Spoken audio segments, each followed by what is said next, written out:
Today we're going to have a short video about strategies related to persuasive speaking. Now in class, in the larger picture, we're going to discuss favorable audiences, neutral audiences, as well as unfavorable audiences. However, in this short video, we're going to address the unfavorable audiences because in class, our speeches that we'll do, persuasive speeches, will be using this technique. Unfavorable audiences are clearly the more difficult to plan and prepare for. And so we will take the more difficult road as we proceed into our speeches to persuade.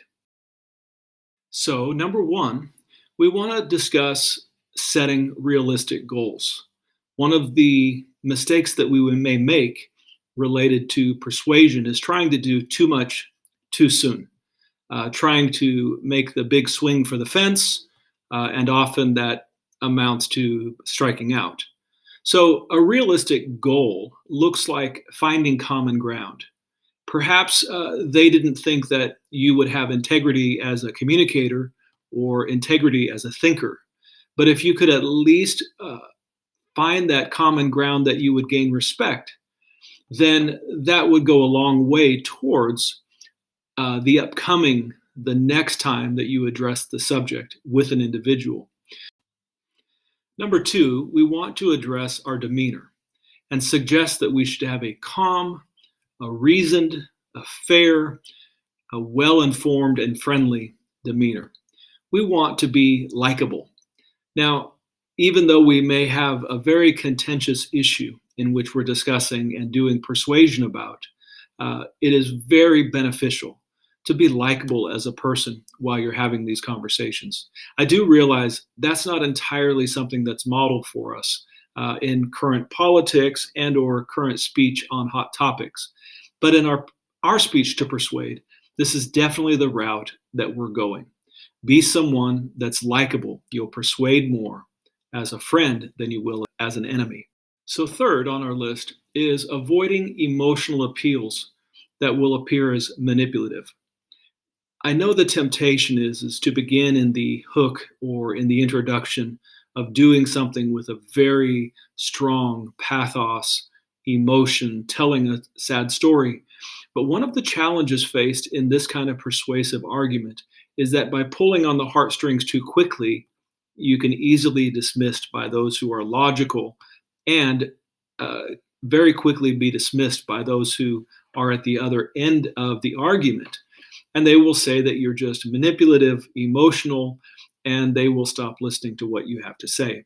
So we will provide pathos, we will provide heart, but we do want to establish ourselves very early as being someone who thinks and reasons and has good reasons for what they believe. So be careful of our emotional appeals that pull too heavy on the heartstrings. While all of these are valuable, number four, I think perhaps could be the most. And that is simply to articulate your opponent's view as well, if not better, than they do themselves. Now, this is a tremendous sign of respect, one that you attempted to understand and that you do understand their argument. So we want to not be viewed as someone who only understands one side of a viewpoint. We want to be viewed as someone as well-rounded and not someone that jumps to a conclusion relative to what others believe, but someone who has weighed and considered and perhaps even valued what someone else believes. Number five is to build a logical case supported by the best, unbiased, logical argument. Now, we want to do our due diligence in research. We don't want to twist statistics. We don't want to take one outlier's view of a subject that supports our viewpoint, but we want to provide the best resource as individuals are choosing, making a decision, are hearing us. We want to provide them with the strongest arguments, not taken out of context, but the best arguments that we can provide. So number six, address opposing positions directly with relevant arguments. This is an important aspect because what we want to accomplish is directness. It isn't that we're going to be aggressive, but we are going to try to avoid being passive aggressive.